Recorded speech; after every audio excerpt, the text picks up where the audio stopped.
In preparation for this week's Cup Check, it's clear that the Bruins are still the number one team, but the Eastern Conference is going to be very hard to come out of with the top six teams in the NHL by point percentage all in that conference. Let's talk about that and look at tonight's game against the Predators on today's episode of Locked On Boston Bruins. You're Locked On Bruins, your daily podcast on the Boston Bruins. Part of the Locked On Podcast Network, your team every day.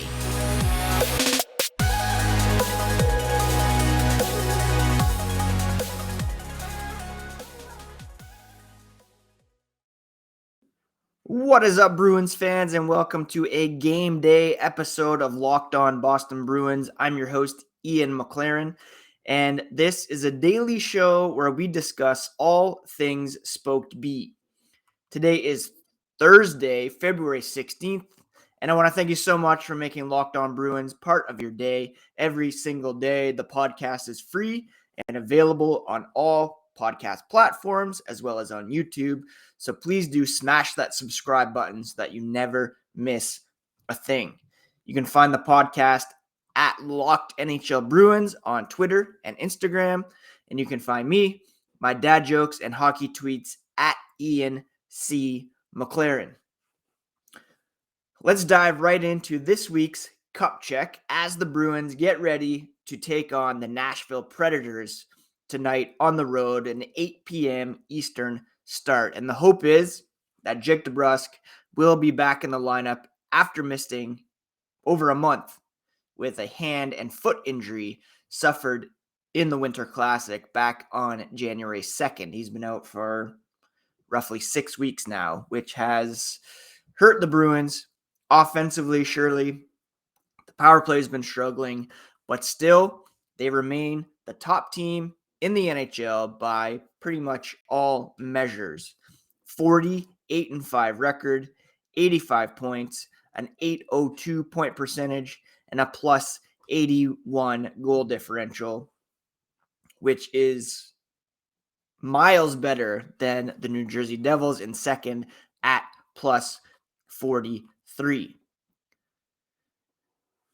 Now, when it comes to the rest of the best in the NHL, most come from the Eastern Conference. All come from the Eastern Conference, really.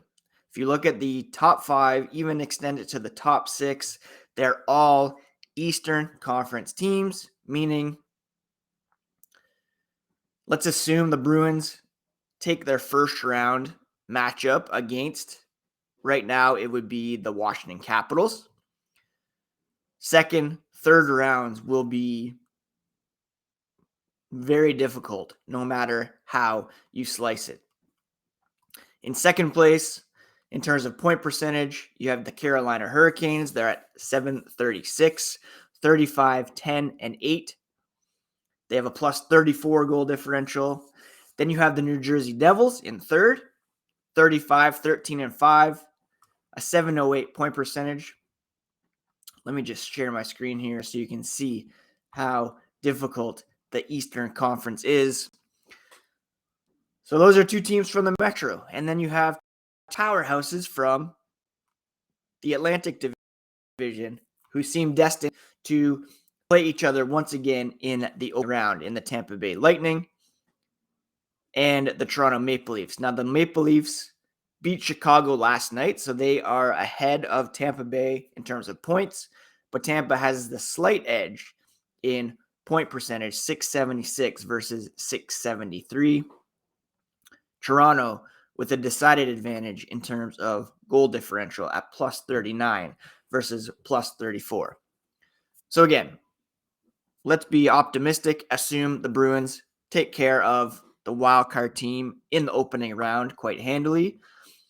Then they'll have to play one of Tampa and Toronto. Let's be honest, it's probably going to be Tampa again. Not an easy out by any stretch of the imagination. And then you get through that. Then you have to play Carolina, likely, or New Jersey, or the suddenly hot New York Rangers, who have won 6 games in a row, 8-1 over their last 10 games. Them and the Hurricanes, the hottest teams in the NHL. Oh, and then New Jersey is right up there as well. Then Tampa Bay is very hot. The Bruins over their last 10, 6-3-1. So the Eastern Conference is going to be a gauntlet. And as good as the Bruins have been, there's really no guarantee that they are going to make it out of the Eastern Conference. So my cup is feeling a bit half empty this week, unfortunately. But that's just the way it goes in the NHL. The playoffs, a very different beast than the regular season. Anything can happen. And to win round after round after round after round against some very tough competition, especially in the East, it's going to be a challenge. If you make it out of the East, you're likely going to be beat up, injuries to contend with, and you'll still have to play some pretty good teams. Let's look at the contenders in the West. Dallas, who just took the Bruins to overtime. Winnipeg's very good. Connor Hellebuck, one of the best goalies in the NHL. Vegas, I don't know. They might fade a bit. Seattle, perhaps a bit of a mirage there. The Kings may be looking to add Jacob Chikrin. Oilers might be looking to add Erik Karlsson. Could you imagine Erik Karlsson with Connor McDavid and Leon Draisaitl? That's pretty scary stuff. And so my definitive cup check for this week, the Bruins, still the number 1 team in the NHL. They faded a bit as of late, but still a plus 800 point percentage for the season. Jake DeBrusk will give them a big boost. There's the trade deadline coming up. We're all hoping that Don Sweeney will do something to boost their chances. But it's going to be tough to win 2, 3, 4 rounds. It is any year, right? You have to have some luck, some breaks along the way. And that's just the way it is in the NHL. But I believe in the Bruins, especially when it comes to playoff time. I think we're going to see Bergeron and Krejci get some rest here down the stretch. Some load management, keep them fresh for when the games matter most. Tonight, there's a game against the Nashville Predators. We're going to talk about that here in a moment, as well as bring you all the latest when it comes to the trade deadline. But first, today's episode is brought to you by FanDuel. We have reached the midway point of the NBA season, and now's the perfect time to download FanDuel, America's #1 sportsbook. New customers get a no-sweat first bet up to $1,000. That's bonus bets back if your first bet doesn't win. Download the FanDuel Sportsbook app, which is safe and secure, super easy to use, and then you can bet on everything from money lines to point scores and even the number of threes drained. FanDuel even lets you combine your bets for a chance at a bigger payout with the same game parlay. Don't miss the chance to get your no-sweat first bet up to $1,000 in bonus bets when you go to FanDuel.com/lockedon. That's FanDuel.com/lockedon to learn more. Make every moment more with FanDuel, the official sports betting partner of the NBA. Bruins, Predators, tonight in Nashville. The Bruins set to take the ice for the morning skate around 11 a.m. and we'll get a better indication as to whether or not Jake DeBrusk will be in the lineup, and fingers crossed, because the Bruins could really use that boost. They are 6-3-1 over their last 10 games. Beat Dallas the other night. The power play really continues to struggle, and the addition of Jake DeBrusk on the second unit should help there for sure. They're still ranked 7th on the power play. They have a first-ranked penalty kill, Third ranked in faceoffs, despite being decimated the other night by the Dallas Stars. Third in goals per game. First in goals allowed per game. Now, this morning, I put together an article about the Predators where the hosts of Locked On Predators the other day were talking about whether or not Nashville will be sellers at the trade deadline. They have some defensemen, some forwards who could be in play, with them on the outside looking in on the playoff picture in the West at the moment. They have some very talented offensive players who are having down years, especially in comparison to last year. Roman Josi was unbelievable last year, as was Matt Duchene. Philip Forsberg, who's currently injured. Right now, they're struggling offensively, 26th ranked. Goals for per game, 2.75. Goals allowed, 2.94, which is good for 14th. Their power play is almost dead last in the NHL. Penalty kill, middle of the pack as well. Matt Duchene does have 6 points over his last 5 games, 3 goals. Roman Josi with 4 assists. But like I mentioned, Philip Forsberg is out of the lineup, and they really do miss his offense, as does my fantasy team. In net, though, very talented duo in UC Saros, who's got a .919 save percentage, Kevin Lankinen at plus 20. So either of those guys could steal a victory for the Predators tonight. The Bruins could go with the pattern of swapping starts between Ullmark and Swayman. Swayman got the start against Washington on Saturday. Ullmark got the win over the Stars. Either one of those guys, as we know, a good choice. Ullmark continues to lead the league in wins, goals against average, save percentage, and could be a goalie battle for the Bruins. If you could name the hottest player for Boston over the past 5 games, who do you think has the most points? It's not David Pastrnak. It's not Patrice Bergeron. It's not Brad Marchand. Not David Krejci. It's actually Pavel Zacha, who has 3 goals and 5 total points over his last 5 games. Charlie McAvoy leading the way with 3 assists over that span as well. So it'd be nice to get some of the big guns going. We know Pastrnak was in full star mode against Dallas the other night, pun intended. And Bergeron, Marchand, Krejci, Taylor Hall did score the other night, which was nice to see. Need those guys to get going a little bit here as well. 8 p.m. Eastern start should be a good one. And by all measures, should be a victory here for the Boston Bruins. Let's look at Money Puck here and see what the breakdown is for the Bruins. Currently, they have a 61% chance of beating Nashville tonight, and that's before the starters are even named. So very good chance the Bruins come out of here with a victory.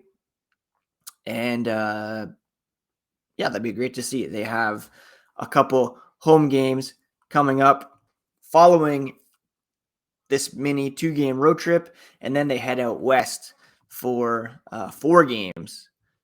Stops in Seattle, Vancouver, Edmonton, and Calgary. And of course, we'll bring you all previews, recaps of those games as they come up. Now, the Bruins linked to a forward from St. Louis in the trade market. We'll talk about that after the break. First, I want to thank you again for making Locked On Bruins part of your day, every day, free and available wherever you get your podcasts. Part of the Locked On Podcast Network, your favorite team every single day. There was an article in the Boston Globe yesterday by Kevin Paul DuPont saying the Bruins should make a run for Ryan O'Reilly on the trade market. O'Reilly, of course, we all remember as the 2019 Conn Smythe Trophy winner with the St. Louis Blues. He's a pending unrestricted free agent. He's been injured a lot this year. Production's down, but he could be a guy who obviously fills a role this year, either as third line center, you move Charlie Coyle over, or perhaps on the wing. And he could be a guy, if you resign him, that could serve as a center for a few years as the Bruins look to restock that position. It appears as well the Bruins are very interested in Ivan Barbashev. That's a name that has been linked to the Bruins here. And I believe it was Andy Strickland, who's very plugged in with the Blues. He is the player that is generating the most interest, and the Bruins are among the most interested in him. He's 27 years old, I believe a second-round pick in 2014. NHL regular for the last 6 seasons. He had 26 goals and 60 points in 81 games last season. Usually like a mid-6 winger. He had an opportunity to play bigger minutes last year, and you might remember him as well for being suspended during the 2019 Stanley Cup Final after hitting Marcus Johansson in the head. So he has the skill, he has the physicality, double-digit goals, 25 to 30 points in most of his NHL seasons in a third, fourth line role. He will be an unrestricted free agent at the end of this season. He's only making $2.25 million. There's questions about whether or not you would bring a guy who has that history. We all know they brought in Johansson after Brad Marchand had been suspended for hitting him. And any tie with the Blues, you got to remember Jim Montgomery was an assistant coach with them over the past couple of seasons, so he would be well familiar with Barbashev, O'Reilly, anybody else they might have their eye on in St. Louis. So that's certainly something to keep an eye on in the trade market is Ivan Barbashev, perhaps even Ryan O'Reilly, but the Bruins definitely active, and I would be shocked if something doesn't happen prior to the trade deadline. We all know Don Sweeney takes some big swings at the deadline, been very successful with his trade record. Just look at Pavel Zacha for Eric Haula. Talked about that the other day. A huge W for Don Sweeney there, and I'm excited to see what he does here leading up to the trade deadline. All right, that's it for today's episode of Locked On Boston Bruins. My friends, a bit of a muted cup check this week. The East really scaring me right now, and just trying to keep it game by game. Still the Bruins, top team in the NHL, and a little bit of a slump here. Hopefully they're on the up and up here, beginning tonight against the Predators. Thank you so much for listening once again. Please do subscribe if you haven't already. Your favorite team every day here on the Locked On Boston Bruins podcast. Rocking the Meth Bear shirt today. Go Bruins tonight. And we'll be back tomorrow to recap this game, look ahead to the weekend's action, and bring you all the latest on the Boston Bruins here on Locked On Boston Bruins. Part of the Locked On Podcast Network, your favorite team every single day. Happy Thursday, friends. Take care of yourselves. Take care of each other. Peace.